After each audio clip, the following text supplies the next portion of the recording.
That's my word, Word up. Word. People are always trying to move out the old neighborhood, trying to rise above the force holding them down. Socio-economic gravity. I was left behind. Knocking on hollow doors and sent no response, but words.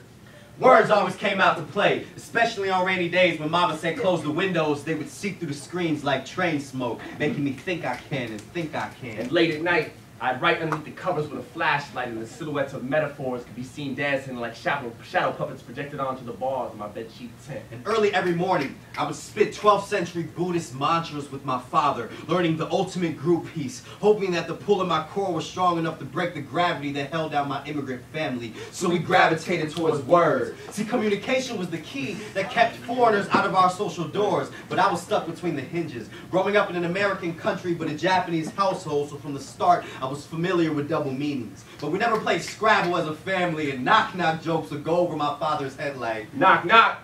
who? Orange. Orange. Eh? Orange is supposed to be back in Japan, old man.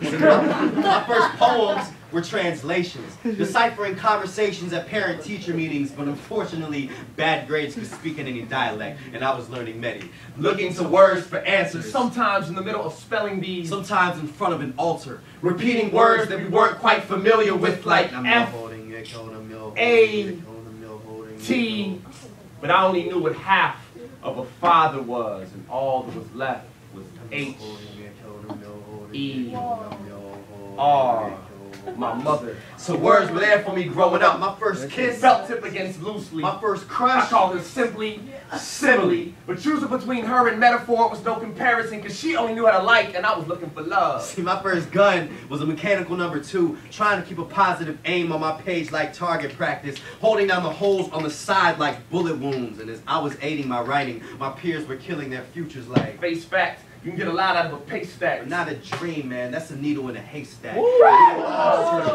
Some playing ball. Some playing the corner.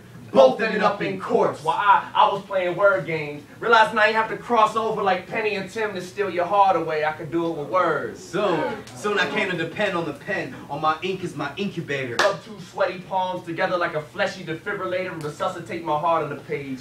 Breathe these words in and exhale a better tomorrow. Cause they say the voice does the Buddha's work. So I ain't about to sit around and wait for this gravity to wear off. I'ma strap alliteration to my ribcage like a rumbling red rocket. Jetpack with onomatopoeia. My way towards enlightenment. So we elevate our minds, our consciousness, our word. Word. Yes.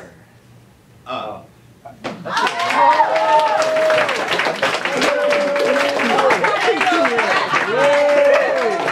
That's a group piece. We work with y'all.